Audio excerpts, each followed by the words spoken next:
Good morning, good afternoon, good evening. Friends, Kevin sir back from Personal Tutor. We have been receiving enormous responses from our digital portal दोस्तों. हम लोगों को कुछ request भी आ रही है.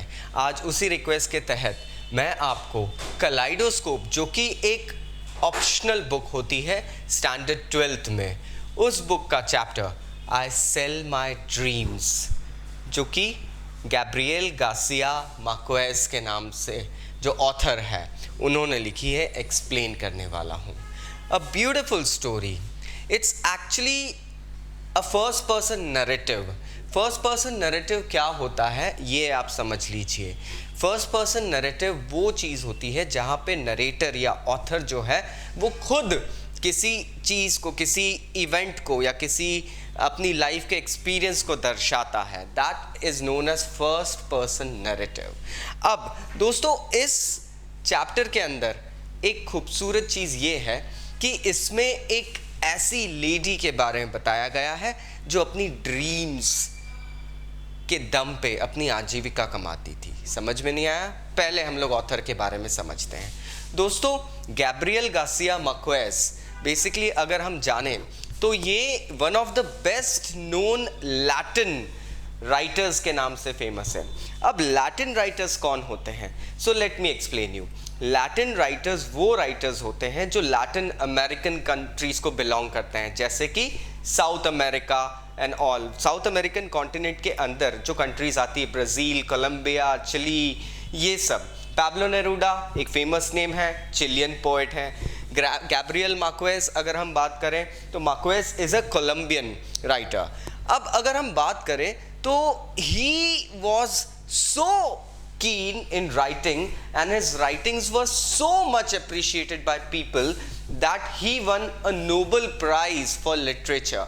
दोस्तों बहुत बड़ी बात होती है ये नोबेल प्राइज़ जीतना.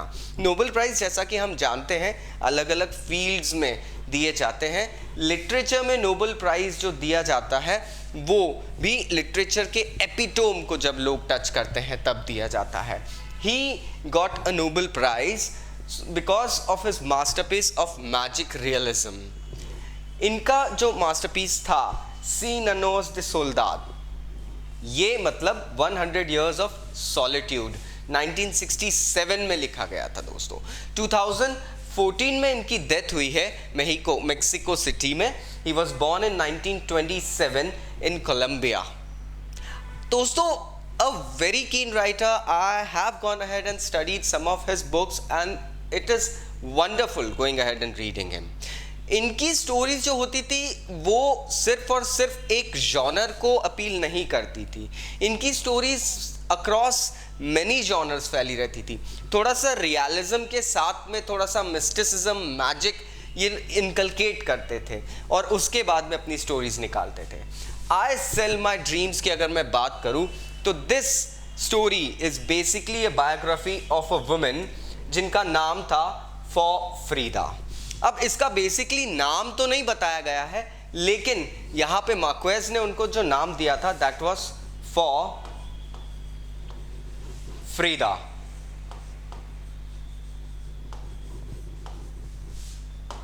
ये नेम जो दिया गया है ये एक मिस्टिकल नेम था, क्योंकि इनको उस लेडी के बारे में ज़्यादा इंफॉर्मेशन नहीं थी. ये लेडी जो थी ये ड्रीम्स देखती थी, ये सपने देखती थी. बट सपने तो सब देखते हैं, इनके सपनों में एक खास बात ये होती थी दोस्तों कि ये अपने ड्रीम्स को इंटरप्रेट करके उनके आउटकम्स एसोसिएटेड लोगों को बताती थी. काफ़ी सारी ड्रीम्स, मतलब लगभग सारी ड्रीम्स इनकी कहीं ना कहीं सही प्रूव होती थी दोस्तों. अब इवेंट कैसे चालू होता है, इस चैप्टर की शुरुआत कैसे होती है? इस चैप्टर की शुरुआत में ये बताया गया है कि फॉर फ्रीडा जो है वो basically for was a lead. यहाँ पे हमारे जो ऑथर हैं, he was sitting in a coffee shop sipping a coffee where in a place in a country. Now what happened, इनको सडनली एक ज़ोरदार बैंग सुनाई देता है. एक ज़ोरदार बैंग सुनाई देता है तो इनको ये पता चलता है कि क्या हुआ है. Now he is just imagining कि क्या हुआ है. Now what happens is he actually comes to know by people around कि एक कार एक्सीडेंट हुआ है, एक कार एक्सीडेंट हुआ है और उस कार एक्सीडेंट में जो लेडी है, एक लेडी की बॉडी मिली है। इस कार एक्सीडेंट में एक लेडी की बॉडी मिलती है दोस्तों। The body is ruptured, everything is all gone. पहचान सिर्फ और सिर्फ नरेटर एक चीज से कर पाता है, वो एक स्ट्रेंज स्नेक आइज वाली रिंग देखता है। वो स्नेक आइज वाली जो रिंग रहती है, वो स्नेक आइज की जो रिंग रहती है, वो रिंग से हमारे ऑथर पहचानते हैं कि अरे ये वही लेडी है जिससे मैं बहुत सालों पहले मिला था। अब रिकलेक्शन में जाती है स्टोरी। हमारे जो ऑथर हैं ये एक कंट्री में रहते थे। उस कंट्री में पॉलिटिकल इंसर्जेंसी चल रही थी। पॉलिटिकल इंसर्जेंसी मतलब कुछ ऐसे पॉलिटिकल टर्मोइल्स जिस कारण से लोगों को, जो लोग एंटी गवर्नमेंट होते हैं, मतलब जो गवर्नमेंट को सपोर्ट नहीं करते या प्रो गवर्नमेंट नहीं होते हैं, उन लोगों के ऊपर थोड़ी सी हार्शनेस दिखाई जाती है। फरीदा हमारे ऑथर को मिल के बोलती है कि please get out of this country, क्योंकि होता ये है कि हमारे ऑथर थोड़े से कंट्रोवर्शियल थे। उनकी राइटिंग्स गवर्नमेंट के हिसाब से सूटेबल नहीं हो रही थी, तो ही एक्चुअली लिसन्स टू हर। इसके पहले, सबसे पहले जब ऑथर यहाँ पे इनकाउंटर करते हैं तो ऑथर को ये पता चलता है कि फरीदा एक ऐसी लेडी है जो कि सपने देख सकती थी। जो एम्बेसडर थे, जो कोलंबिया में एम्बेसडर थे, जो इटालियन एम्बेसडर थे, उनके घर में फरीदा रहती थी। फरीदा की जो इंटरप्रिटेशन की जो आदत थी, उस कारण से हमारे जो ऑथर हैं वो उसको बहुत ज़्यादा अप्रिशिएट करते थे। लोगों ने भी उसको अप्रिशिएट करना शुरू करा और एम्बेसडर के घर में शी स्टार्टेड स्टेइंग। उस एम्बेसडर के घर में वो एम्बेसडर के घर वालों को every morning during the breakfast बता दिया करती थी that what is going to happen with you people. Future forecast कर देती थी और उसकी फोरसेइंग के ऊपर, उसके क्लेयरवॉयंस के ऊपर, क्लेयरवॉयंस इज बेसिकली रेवलेशन, उसके क्लेयरवॉयंस और उसके ऑर्डर, उसके हिसाब से पूरा घर चलता था। इनफैक्ट लोगों का इतना डीप भरोसा हो गया था उस घर का, घर वाले लोगों का, कि वो जब मरते समय भी जो एम्बेसडर थे उन्होंने अपनी प्रॉपर्टी फरीदा के नाम करी। Farida stayed as a caretaker और वहाँ पे वो प्रॉपर्टी उन्होंने फरीदा के नाम करी, बशर्ते एक शर्त थी कि तुम मेरी पूरी फैमिली को मेरे मरने के बाद भी उनकी केयर करोगी, उनको उनका फ्यूचर बता के। So this was the condition. Farida फिर गैब्रियल से मिलती है। उस वक्त गैब्रियल पैब्लो नेरूडा फेमस पोएट के साथ थे। पैब्लो नेरूडा एक प्रैक्टिकल पोएट है दोस्तों। He did not believe in mysticism or magic or all the things. What he did was he directly denied that I don't believe in magic and all sort of things, and he denies the aristocracy, the richness or vitality of the knowledge of this lady. ये lady तब Gabriel को बताती है कि मैंने Pablo Neruda को, उससे पहले हम ये जान लें कि पैब्लो नेरूडा लेकिन जब घर जाता है तो रात में he dreams, and what he dreams is about this lady Frida. अब फ्रीदा के बारे में वो ड्रीम करता है, वो अपनी वाइफ को बताता है, वो अपनी वाइफ मतिल्डे को बताता है पैब्लो नेरूडा कि मैंने इसके बारे में ड्रीम करा, मेरे सपनों में वो आई थी। और दूसरे दिन गैब्रियल को फ्रीदा बताती है कि मैंने एक सपना देखा कि पैब्लो नेरूडा मेरे बारे में ड्रीम कर रहा है। दोस्तों ये चीज़ बड़ी अजीब सी थी। Now this is something that was totally beyond the conception, because what is happening is Frida के बारे में नेरूडा ड्रीम कर रहे हैं। नेरूडा अपनी वाइफ को बताते हैं कि मैंने फ्रीडा के बारे में ड्रीम करा है, और उसके बाद में जब फ्रीडा इस चीज़ को बताती है हमारे ऑथर को कि I dreamt about Pablo Neruda dreaming about me, Gabriel को बिल्कुल अजीब नहीं लगता है। क्यों? क्योंकि he knows it कि somewhere somehow this lady has got a power of interpretation।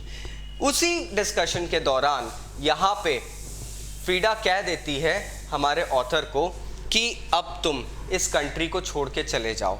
क्यों? क्योंकि होता ये है उस कंट्री में उसके लिए कंडीशन सूटेबल नहीं है। he often goes, he listens to her and immediately leaves the country and never returns back to Italy. Now, काफ़ी समय बाद अगर हम बात करें तो यहाँ पे इनकाउंटर होता है पैब्लो नेरूडा का, फिर इस लेडी के हिसाब से, इस लेडी से। अब ये लेडी अब एक दूसरे एम्बेसडर के घर में है, वहाँ पे भी काम कर रही है, perhaps she is carrying on the same business. Pablo Neruda को गैब्रियल को बहुत बुरा लगता है ये जान के कि ये वो लेडी है जो अपनी ड्रीम्स सेल करती थी और ये अपनी ड्रीम्स के दम पे अपनी आजीविका कमाती थी और फिर चली जाती थी। तो एक तरीके से लोगों को घमंड भी हो सकता है कि मेरे अंदर ये पावर है, बट इस लेडी के अंदर ऐसा कुछ लग नहीं रहा था। बहुत बुरा लगता है जब गैब्रियल को ये पता चलता है दैट शी डाइड।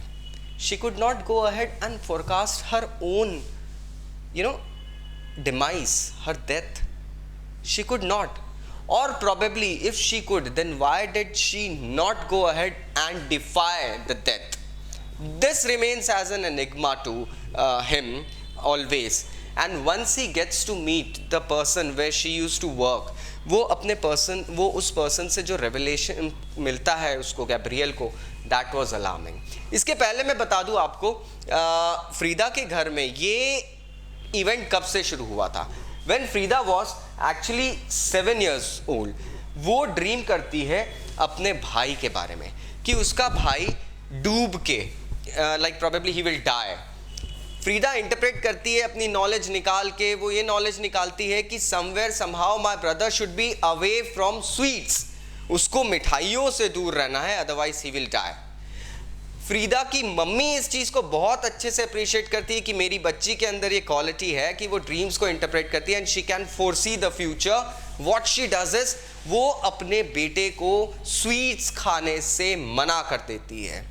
और फाइनली फ्रीदा भी इस चीज़ को अप्रिशिएट करती है, लेकिन होता क्या है, one fine day her brother dies while eating caramel. Now caramel is kind of a sugary sweet, मिठाई होती है, 5 स्टार के अंदर कैरमल आता है दोस्तों, दैट्स यमी, बट वो चीज़ मनाती है and her brother died of this thing. इस चीज़ को जब लोगों को पता चलता है इस चीज़ के बारे में, तो they suddenly go haywire that this girl is really forcing the future.